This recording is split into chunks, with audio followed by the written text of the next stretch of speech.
And we're back, and I'm pretty sure I read this one last time.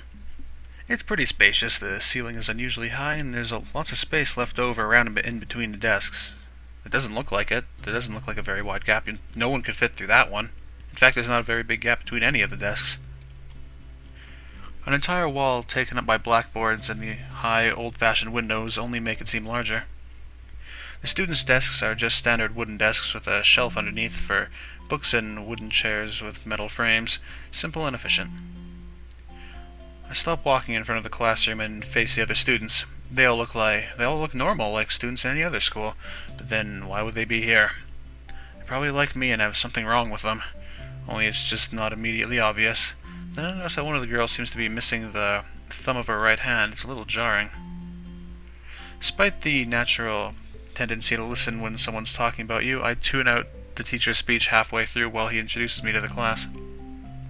I notice a flash of dark hair and see that someone is looking at me, a girl with really long, straight hair that is pretty eye-catching. As she sees me looking back at her, she covers her face with her hands as if it were making her invisible. There's one boy with a cane leaning against the lockers at the rear of the class. It's weird seeing someone so young with a cane. Another girl seems to be making some weird hand motions. Sign language? She peers at me over the rims of her glasses, then goes back to whatever she's doing. She's kinda cute. So is the cheery-looking girl with pink hair sitting next to her. She's really hard to miss. I don't know how I didn't notice her the moment I walked in. Please welcome our newest classmate. He claps his hands, and so does everyone else, except one girl in the first row who has only one hand. I cringe a little, but hide it by bowing in thanks for this applause I did not deserve. A collective silence tells me I should open my mouth now. So I'm, Hizao Nakai. And after that, my hobbies are reading and soccer. I hope to get along well with everyone, even though I'm a new student. And after that, I'm being so boring. This is exactly like every other self-introduction ever. I should say something more exciting. I end up saying nothing, and the teacher picks up from there. Everyone seems to be satisfied, even with what little I said, though. A few girls are whispering to each other, throwing glances at me. It could have gone worse. I listen to the teacher as he drones about getting along, while letting my gaze sweep across the classroom. Everyone seems to be listening to him intently, and when he's done, they clap their hands again, which feels like a weird thing to do. First row girl claps on this round with her one hand against her other wrist that ends in a bandage stump. It makes me feel a little bad. We're going to be doing some group work today, so that'll give you a chance to talk with everyone. Is that okay with you? Yeah, it's fine with me. That's good. You can work with Hakamichi. She is the class representative. She can explain anything you might want to know, and who else would be able to do that better, right? How can I know? Teacher passes out the day's assignments and announces that we will be working in groups of 3. Hits me that I don't know who Hakamichi is. Slow, the teacher seems to catch my helpless expression. Oh, right, Hakamichi is right there. She's an A, Hakamichi. As he calls out her name, the cute, that doesn't look very cute to me, the cute, bubbly-looking girl with bright pink hair and gold eyes waves her hand at me. I take a seat next to her by the window. I wouldn't say she's cute. I don't like hair curls like that. Hey, I guess you're Hakamichi, right? It's nice to meet you. Ha ha ha. What? I'm caught off guard by her laughter. It's nice to meet you too, but I'm not Hakamichi. I'm Misha. This is Hakamichi. Shi-chan. Giggling, Misha points to the girl next to her, the one I saw using sign language before. Looks like she's been staring at me this whole time. She nods once nonchalantly to show that she acknowledges my presence, but only barely. She has short yet carefully, neatly brushed hair, a pair of oval-shaped glasses balancing on the tip of a dainty nose, and dark blue eyes that seem to alternate every few seconds between analytical and slightly bored. It's nice to meet you. She immediately looks at Misha, who smiles and makes a few quick gestures with her hands. Hakamichi nods and makes a few gestures of her own. I start to wonder if the teacher was messing with me, saying things like, you'll be able to talk to people, and who better to explain things to you. I can see you're a little confused, right? But I understand why you would think I was Shi-chan. Shi-chan is deaf, so I'm the person who translates things back and forth for her. I'm like an interpreter. She says it's nice to meet you too. I had people like this at my school. You're the new student, aren't you? Well, Shi-chan, of course he is. If he wasn't, he would have been standing up there for no reason, right? Seems like a very interesting person, doesn't he? We knew there was going to be a new student, but we didn't know you would be here today so soon. He-chan, right? He-chan. Yup, it fits, doesn't it? Did I say it out loud? It's just a surprise. I've never liked that nickname. You say that as if you've been called that before. I don't really see how. It fits. You look just like I imagined. Yeah, you look just like a He-chan. Wonder why everyone seems to think so. Takemichi taps her fingers on the desk to get Misha's attention. They gesture back and forth to each other excitedly, their hands a blur. Misha seems a little overwhelmed. Sorry about that. Shi-chan wants you to know that she's the class rep, so if there's anything you need to know, you can feel free to ask her, but first you gotta learn sign language. Do you like the school so far? We can show you around a little if you haven't had the time to walk around and familiarize yourself with it. Misha stumbles with the hard word a bit, making it stick out in her otherwise fluid translation. Thanks, that would be pretty helpful. Yeah, I just kind of came straight to class today. That's no good. You should always try to learn as much as you can about where you're going before you go there. Not just with school either. Always, even if it's a trip to the convenience store. Really, Shi-chan? Learn about where you're going? I guess I didn't bother to do that, or just didn't care enough to do so. I didn't look forward to this, even if I committed myself to go along with it half-assedly, but anyway. I don't say anything, and Misha signs something that ends in a shrug. What was that? It seemed like it was about me. I feel like slumping over in my seat. Both of them are smiling, but that shrug hit me unexpectedly deep. You look down. Are you okay? Don't take it the wrong way, please. I hate it when people are afraid to ask questions. That's how people learn things, by asking. Asking for help is perfectly normal, as much as needing help. Stop looking like you just failed a test. Wahaha. Alright. Oh, and another thing, you don't have to call Shi-chan something so formal like Hakamichi or class rep all the time. Just call her Shi-chan. And then the music just really suddenly stopped. Okay, maybe that's too casual. Maybe Shizune would be more appropriate. Yep, Shizune is fine. Okay, that would be a lot easier for me. I feel a lot more at ease. Both of them seem so friendly. I feel like an idiot for being so apprehensive earlier, especially about Shizune, who I assumed to be all business. Well, she still seems like that, just less so, I guess. Grumpy look. Huh? Alright, we haven't even touched the assignment. We should start work now, or Shi-chan will get mad. The assignment is kind of long, so we should start now if we want to finish it before the end of class. That too. Shizune glares at the two of us impatiently. I don't need to know sign language to understand that. Okay, I get the message. After class, we can take a walk around the grounds together. It's a nice day today, okay? The assignment is actually very challenging to get through, combining aspects of being both difficult and unnecessarily long. So we finish it a few minutes earlier than anyone else in the class despite our late start. Shizune and Misha are really capable. They're quite different though. The class rep is as calm and professional as she looks, while Misha is a lot more playful and girlish, not to mention a little more easily distracted. To be honest, the two of them did most of the work. I feel guilty about that. The clock tower bells ring, signaling the end of the period. Time for lunch. Without knowing what else to do, I follow Misha, who is beckoning me into the hallway and down the stairs. We descend even below the lobby where I met Muto, down to the bottom floor. Just like everything in this school, the cafeteria seems too spacious and oddly modern in contrast to the classic exterior. Its big windows open to the courtyard, towards the main gate. It's the cafeteria. I don't like this girl, she's too happy.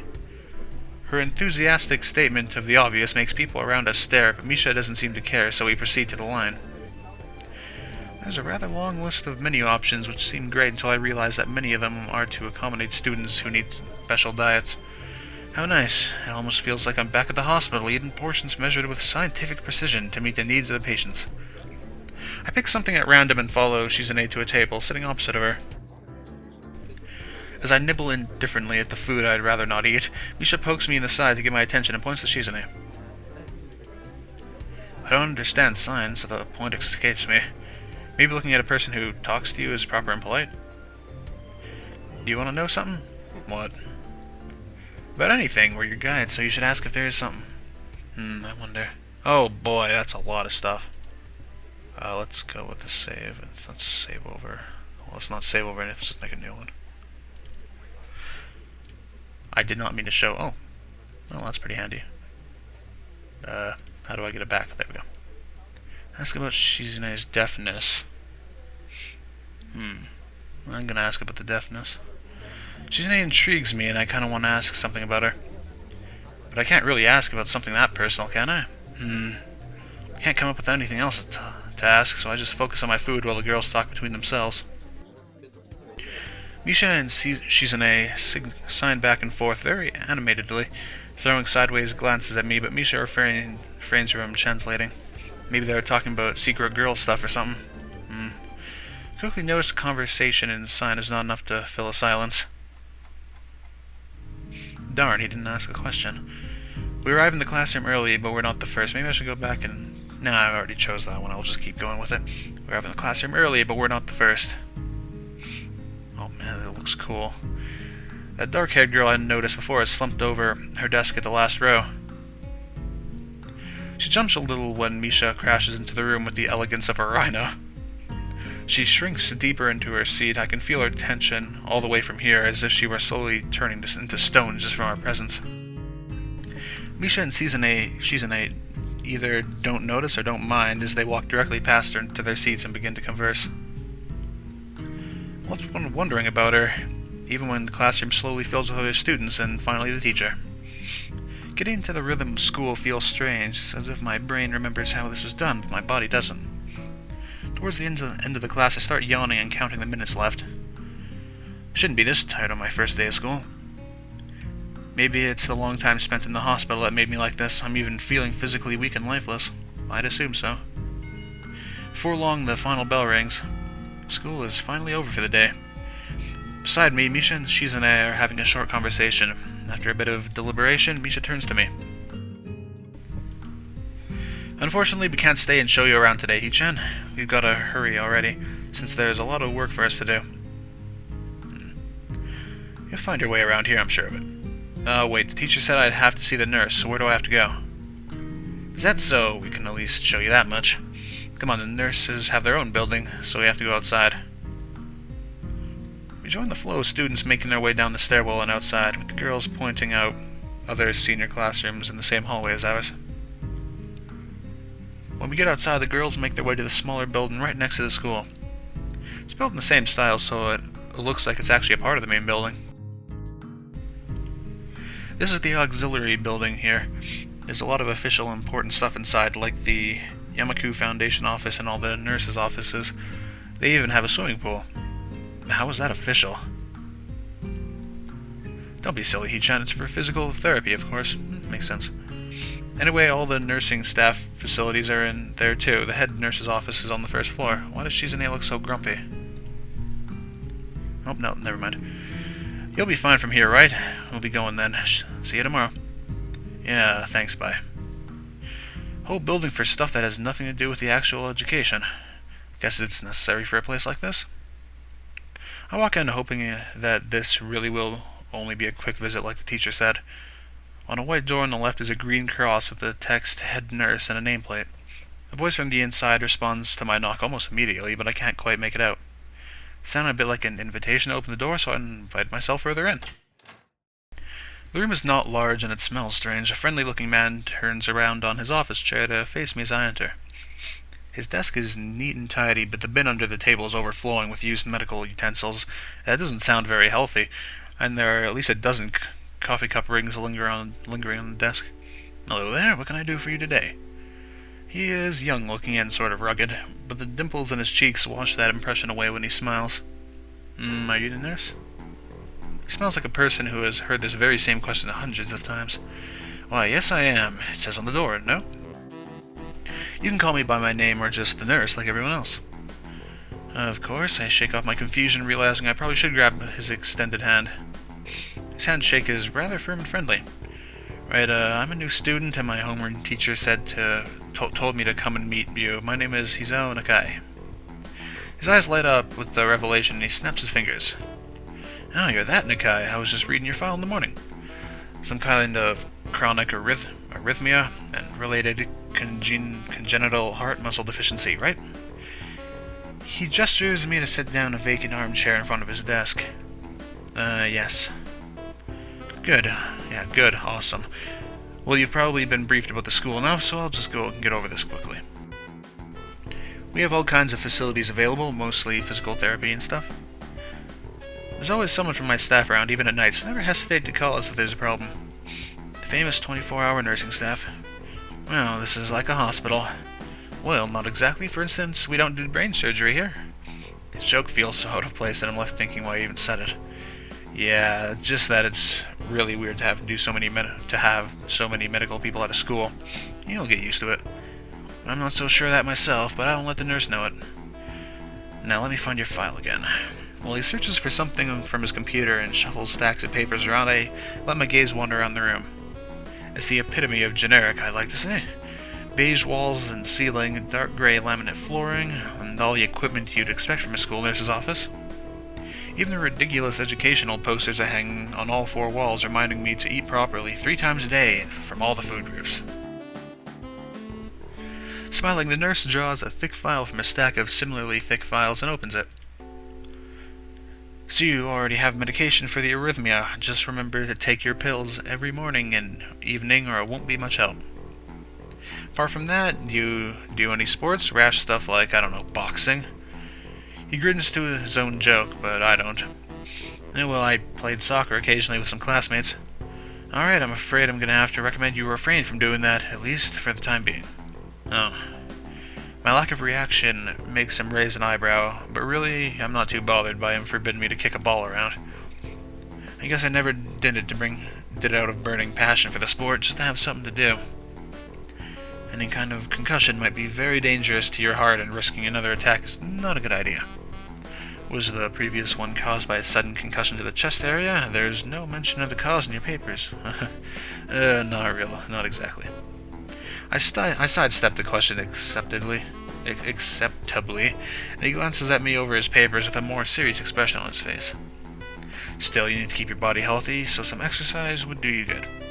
We have physical therapy and such available, as I said, but I don't think you really need such heavy measures. Just get some light exercise regularly. Brisk walks or even light jogging, jumping rope, that sort of thing. Swimming maybe? There's a pool here. So I was told. You were. Very good. At any rate, I'm sure you've been told this before. You just need to take care not to overexert yourself. He wags his finger to emphasize the point. No need really, I've heard this 1,000 times already. Absolutely no unnecessary risks. Take care of yourself. Okay. He goes over my papers one more time and sets them on the desk, obviously content. Good, that's it then. Come meet me if you ever need something. I'm ushered out before I even realize that a quick visit indeed. I end up standing in front of the main building and the auxiliary building, although to my eyes they still look one and the same. It's the first real look I get at the other students, so I watch people coming out of the school, going towards the gate of the dorms.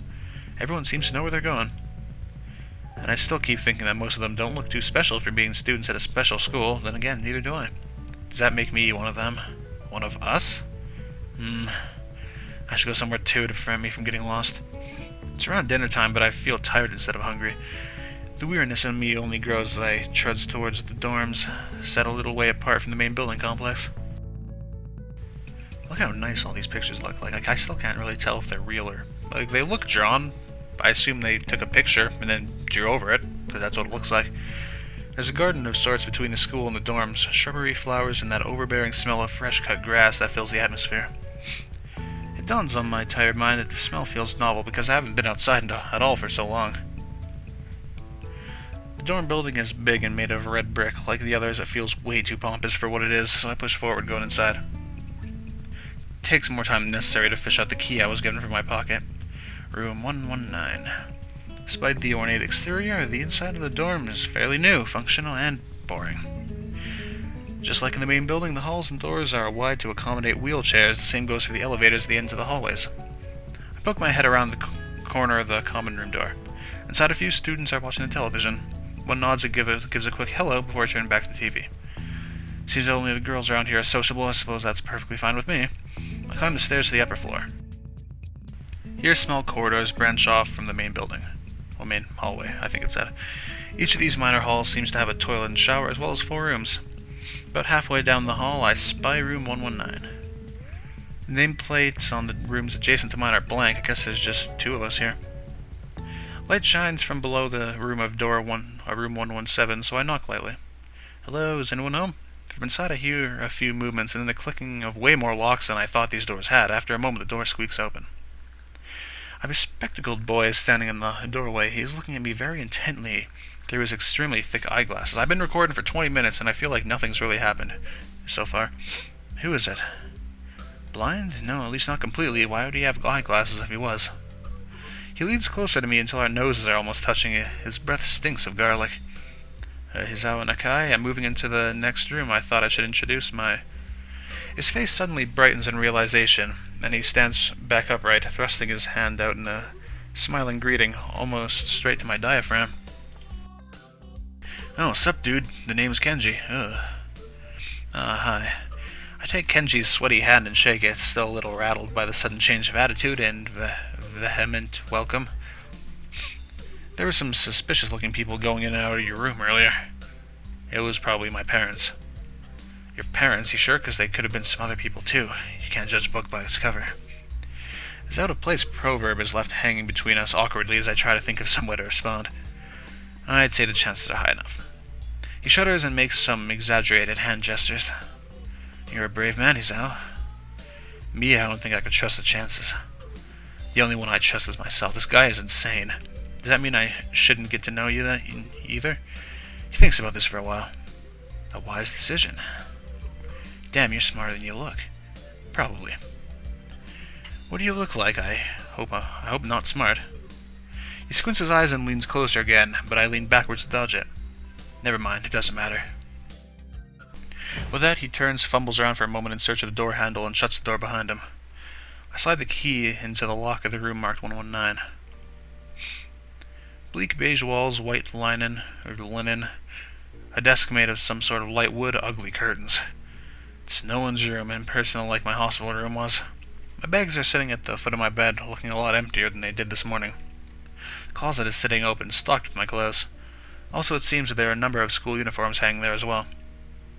A note is pinned to the sleeve of one of the shirts. Hi, Hee-chan. Oh no, I guess he does get called that a lot. We've unpacked your things and made your bed. They said that if these don't fit, then you should go to the office tomorrow. If you have any problems, you can always call us. Love, Mom and Dad. Well, at least I don't have to worry about unpacking. Kinda hoped I would have, then there would have been something to do. It's still too early. I put the note down on the desktop and lie down in the bed, feeling drained. Lying there makes me want to read something, but I have nothing with me. I wonder if the hospital conditioned me for wanting to read whenever I have nothing to do. Go to the library. The restless urge just keeps growing until I have to stand up. Maybe it's stress or something. I was pretty nervous about it before coming, and for the entire day too. I still am, I think. Damn, I have to distract myself somehow so I won't be this unnatural all the time. Tomorrow I'll go borrow some books from the library. Why don't you just go now? Yeah, I'll do that. But for now... The bottles of medication neatly arranged on my night table catch my eye. I pick one up and shake it just to hear the contents rattle inside, and then read the glued-on pharmacy label. Hisao Nakai, 2 tablets daily to stay alive. Oh, that's good. Doesn't really say that, but okay. But it could just as well. It's kinda twisted having your life depend on chemicals like this, and I resent it a little, but what choice do I have?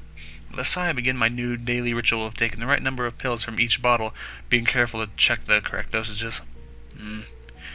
I lie down again, feeling hollow and uncertain, and after that I keep staring at the blank, unfamiliar ceiling for a long time. It doesn't start looking any more familiar, not even after darkness falls and long shadow draws across my room like fingers. The sheets feel slightly more comfortable, warm and nest-like against the chill that passes for room temperature here. Soon the lighter shade of darkness that is the ceiling looks like every ceiling does at night, and becomes the only thing I recognize anymore. The night beckons me to sleep, and I feel the coldness of unfamiliarity and fear creeping up my spine once again. I keep drifting further away from the world I knew.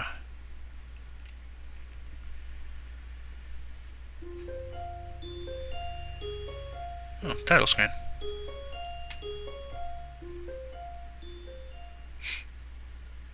Well, that was quick.